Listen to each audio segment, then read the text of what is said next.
תמונה משפחתית עם אלה דהן קדם ואורית יוסף.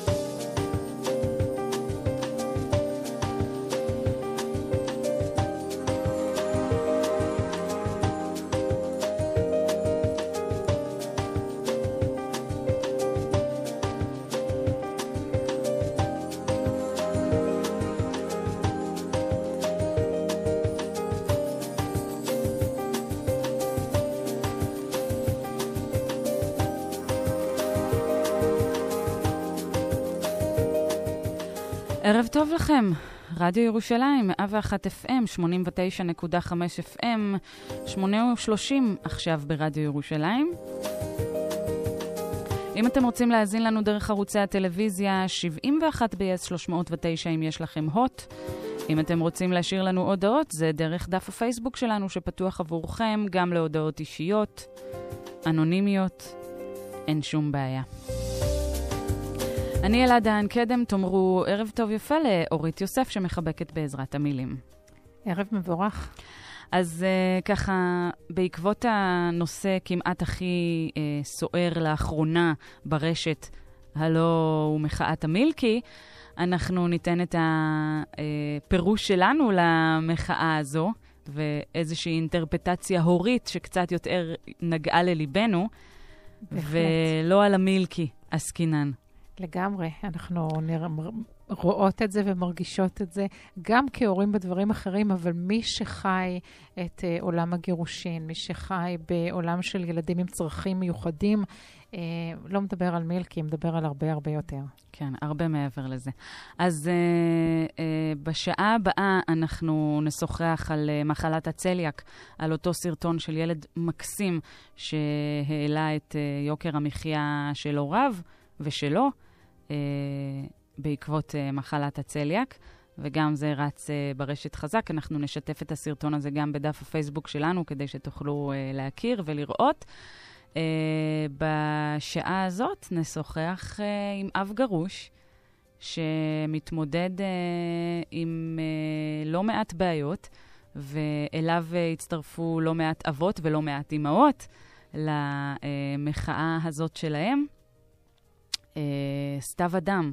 סתיו עשה חישוב והגיע למסקנה שכדי לעמוד בכל ההוצאות שגרושתו דורשת ממנו, הוא צריך להרוויח 26,000 שקלים ברוטו.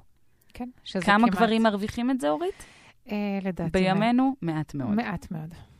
אז אנחנו נתחיל עם הנושא הזה, נושא המזונות, שתמיד כאוב ותמיד דורש ככה קול שוויוני. ערב טוב לסתיו אדם. ערב טוב. אז כמו שאמרנו, זו הדרך שלנו ככה לתת את הקול שלנו למחאה החברתית הזו, למחאת יוקר המחיה נקרא לזה. ומאחר ומדובר בתוכנית הורות, נתחיל עם עניין המזונות. אתה גם כן בסרטון שרץ עכשיו ברשת, פירטת את זה בעיניי מאוד מדויק.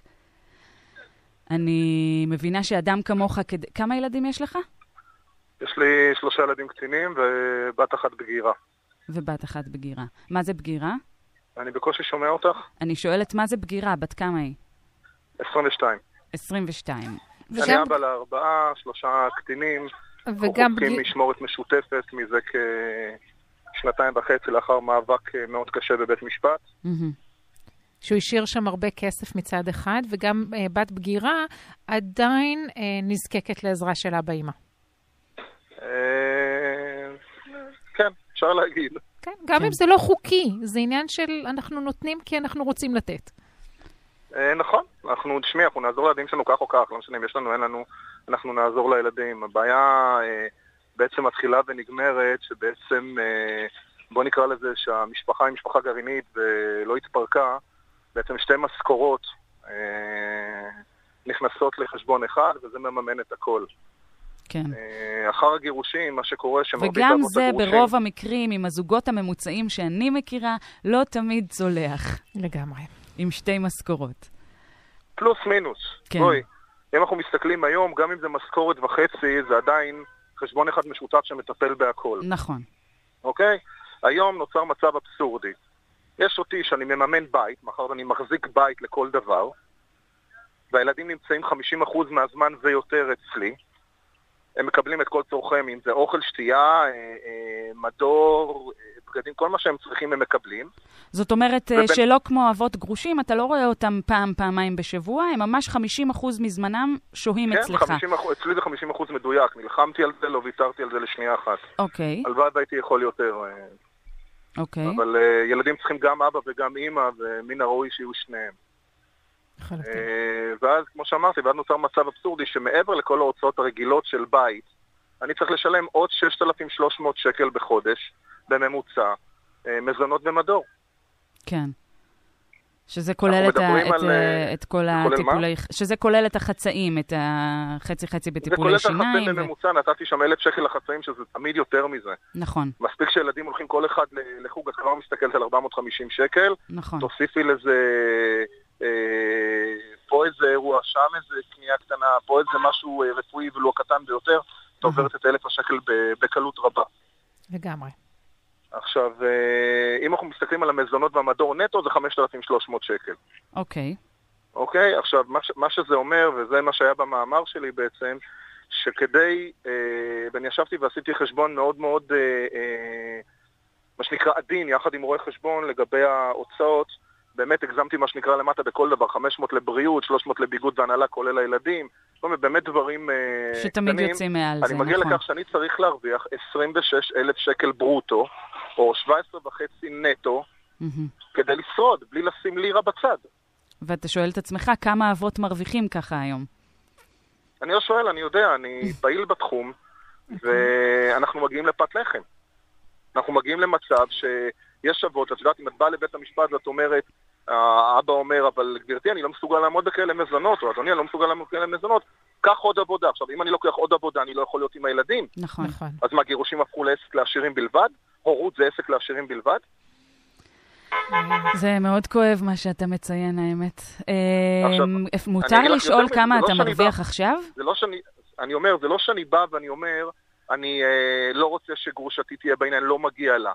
יש ועדה שנקראת ועדת שיפמן, ישבה על המדוכה 6 שנים, פרופסור שיפמן, והוועדה הזאת ב-99.9% מהקולות למעט אחת, הגיעו למסקנה מאוד מאוד ברורה, שזה צורכי הילד, משוואה מאוד מאוד פשוטה גם, צורכי הילד אל מול זמני שהייה, אל מול משכורות יחסיות. זאת אומרת, הוא שהיה לפני הנישואים, לפני הגירושין, הוא שיהיה אחרי. נכון. זאת אומרת, אם אחד ההורים מרוויח יותר, הוא ישלם יותר את ההוצאות, נקודה. נכון. אבל בואו ניקח את המצב שלי, שזה 50% מבחינת הזמן. אוקיי. המשכורת של גרושתי לצורך העניין היא היום פי 3 פלוס מינוס מהמשכורת שלי. למה לזה אני משלם 5,300 שקל לחודש? על מה?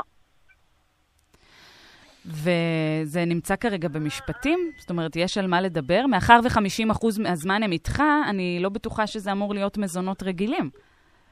זה המזונות המינימליים. החוק אומר היום שאתה מקבל לשלם 1,350 שקל לילד. זה החוק שנקבע גם למקבץ נדבות, גם למי ש... גם לנכה של צה"ל, נכון. וגם לחולה ב100%. נכון.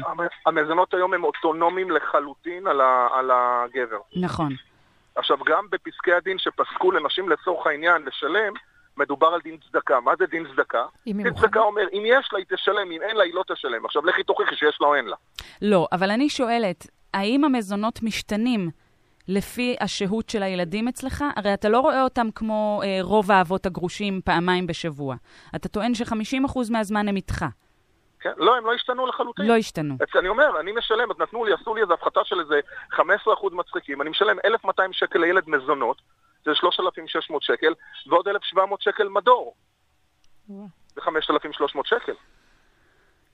זה אתה צריך... זה לא שאין להם את אותם חדרים, ואת אותם מיטות, ואת אותם דברים אצלי בבית, כמו שיש אצל גרושתי. כן. אני גם נשארתי לגור באותו יישוב, במרחק של פחות מ400 מטר, מהבית של גרושתי. על מנת להקל עליהם. אנחנו נוכל לעבור מה שנקרא ללא רכב בין לבין, ובגלל זה אני משלם לשנה משהו כמו 9,500 שקל יותר על ארנונה ועל שכירות. לא יאומן. עכשיו, מעבר למלחמה האישית שלך, ובאמת המאמר שיצא לנו לקרוא, והסרטון הזה, יש לך איזושהי התחברות עם עוד אבות במצב הזה? הרבה מאוד אבות. תראי, יש שם כמה וכמה התארגנויות. יש כמה קבוצות וכמה חבר'ה שהתחילו לעשות, כל אחד מגיע מהמקום הכואב שלו, יש נושא של ילדים מנותקים, יש נושא של תלונות שווא, שעכשיו עורך דין מורן סמון ועורך דין פנינה יחזקאל הרימו בוועדה בכנסת. כל הסיפור הזה מתקשר יחד לנושא שהיום אבות גרושים מרגישים במדינה כבשר תותחים, כאלה שיכולים ללכת לצבא אבל לא מעבר לזה, ולהיות ארנק מהלך. אז יש הרבה מאוד גברים, אני בקשר עם מאות אבות, כן. מאות אבות במצב שלי, ויותר גרוע. אני מכיר סיפורים הזויים, אחד הסיפורים שאני יכול לספר לכם, זה הורה שמגדל את שתי בנותיו הקטינות, הוא מגדל, כי האמא לא מסוגלת, והוא עדיין משלם 3,100 שקל כל חודש מזונות. למה? כי זה החוק. אתה משאיר אותנו נטולות מילים. אני קצת בלי מילים, ואני חייבת לציין שאני אישה שנשואה פעם שנייה, למען ההגינות, אני אספר שעל בני בחורי אני כן מקבלת מזונות, כאן נקבע בחוק, ואנחנו בקשר מצוין, ובוא נגיד על כל החצאים והעניינים האלה, אנחנו מסתדרים תמיד בינינו, ותמיד על החצאים אין בכלל ויכוח, מה שצריך צריך. הטרוניה היא על המזונות ועל המדור. זאת הטרוניה. אני קצת בשוק שאין חוק אחר ושונה לפי השהות של הילדים אצלך. החוק הוא הדין העברי, לקחו את הדין העברי. כן. לקחו את הדין העברי ולקחו ממנו רק משפט אחד, מזונות על האב. אם היו ממשיכים לקחת את כל הדין העברי, זה אומר הרכוש נשאר אצל האב, ואז הוא משלם מזונות לאם ולבנותיה, לא לבניה. זאת אומרת, הם השתגעו לגמרי, לקחו חלק מהחוק, עשו לזה שעטנז עם נושא של העצמה נשית, שגם כן משהו שלא ברור לי, ויסלחו לי כולם, אבל ביום שיפסיקו להעצים נשים, והתחילו להעצים אנשים, העולם הזה יראה הרבה יותר טוב. נכון. אני כל החיים שלי הייתי שוויונית. ויותר שוויוני, ואני מודה ומתוודה שעד שהגעתי לתאונת דרכים הזאת, שבטעות, תאונת הרכבות הזאת, שבטעות נקראת גירושין, אני לא ידעתי שיש כזה אפליה במדינה הזאת. כן. בערב יום השואה התאבד אבא, אלון וולף, זיכרונו לברכה, שלא ראה את הילדה שלו 4 שנים. המחאה הולכת ומתעצמת. מספיק לעשות אבות גרושים היום בפייסבוק ולראות מה יוצא שם. זה מטורף. נכון. עכשיו, יש לי עוד שאלה אליך. מגיעים אליך גם אבות שנראה לך שהמחאה שלהם היא לא צודקת? שכן צריכים לשלם, שכן צריכים לעמוד במצב זה, ואתה... בדיוק העניין, הרעיון הוא לא להוריד את המזונות, אוקיי? לא, אני מבינה, אני רק שואלת, מה אתה עושה במצב כזה? בוודאי שמגיעים אליי אבות שהמחאה שלהם לא צודקת, וגם אמהות. אגב, המחאה הזאת מקיפה גם הרבה מאוד אמהות שכבר הכירו בנושא הזה של טובת הילד, זה שני הוריו. נכון. אוקיי? אבל בהחלט מגיעים אנשים שחושבים שאם הם יהיו במשמורת משותפת, הם יורידו להם במזונות, ואני עושה להם ריאליטי צ'ק, ואומרים, חבר'ה, זה לא המצב. עכשיו, אני אומר עוד פעם, יש את הוועדה, נתנה משוואה, שימי לב, המשוואה היא לא למגדר, אלא המשוואה היא לפי הורה. צורכי הילד אל מול זמני שהייה, אל מול משכורות יחסיות. זאת אומרת שאם לצורך העניין האבא מרוויח יותר, הוא יישא בחלק יחסי יותר גדול, ואם האמא מרוויחה יותר, האמא תישא בחלק יחסי יותר גדול. נכון. אתה אומר שאין לך דרך להוכיח כמה היא מרוויחה, לך ולעוד הרבה אבות. אני לא, קודם כל יש, כי את יודעת, אם זה שכירה, אז יש 30 משכורות, ואם מעצמאית יש שומת מס קבועה. כן. אז, ותשמעי, כן, תמיד יהיו כאלה שירמו, ותמיד יהיו כאלה שישקרו וכדומה. בסדר, גם לזה יש תרופות בחוק, כי שקר לא מחזיק מים, בסופו של דבר תופסים אותו ויודעים על מה מדובר, ואז תמיד אפשר לסדר את זה. אבל אני חושב על זה, בגרוסו מודו, יש פה שתי הורים שרוצים, יכולים ומסוגלים לגדל את הילדים, אוקיי? למה צריך להיות הורה אחד שהוא מממן עם מה שנקרא בית וכנס, והורה אחד שהוא מממן את הדברים שלו ומרוויח עוד X אלף שקלים כל חודש, למה? נכון. הרעיון הוא לא לנגוס לה ממה שהיא מרוויחה, אלא פשוט לתקן חוק מעוות לחלוטין. אני לא נגד אנשים הגרושות, שיהיה ברור. לחלוטין לא. אני נגד האפליה הזאת, כי האפליה הזאת היא גם משחררת. תחשבי מה זה יעשה לשוק העבודה. אם יש לך, אם ברירת המחדל תהיה משמורת משותפת חצי מהזמן, ברירת המחדל, בכל מקרה לגופו כמובן, אם ברירת המחדל תהיה משמורת משותפת, זה אומר שפתאום לאימהות יתפנה 50% מהזמן להתקדם בחיים. לא להישאר באותו מקום, בארבע בלטות של ההורה מטפל. נכון, לגמרי. ואז זה משנה את כל המצב של השכר במשק. ואז פתאום במשק, אם אבא יבוא, ואני אומר, כל מקום עבודה שאני הייתי, אני באתי ואני יודעתי חד משמעית, שבוע אחד, שני ורביעי, חמישי, אני בשעה 4 בבית, ושבוע אחד, שני ורביעי, אני ב4 בבית. לעומת זה, בימי ראשון, שלישי וחמישי שבוע אחד, ראשון, שלישי, שבוע שני, אני גם מוכן לעבוד עד 11 בלילה. אין לי בעיה. כי אני רוצה להיות אבא במשרה מלאה. ככה לסיום, קודם כל באמת העברת לנו את הרעיון מאוד יפה, נשמע שאתה ממש עשית שיעורי בית בכל זה, ואם זה מהמקום הכואב. 7 שנים זה לא מעט זמן. לא מעט זמן, אבל בנימה קצת יותר אישית, יש לי שאלה, פרק ב' בא בחשבון עם כל המאבק הזה? כן, בוודאי. זה קשה, אני לפני כשנה נפרדתי מבחורה, אני מניח הלחץ, המשפטים, ההוצאה לפועל, כל מסביב, זה מה ששבר אותנו. כן.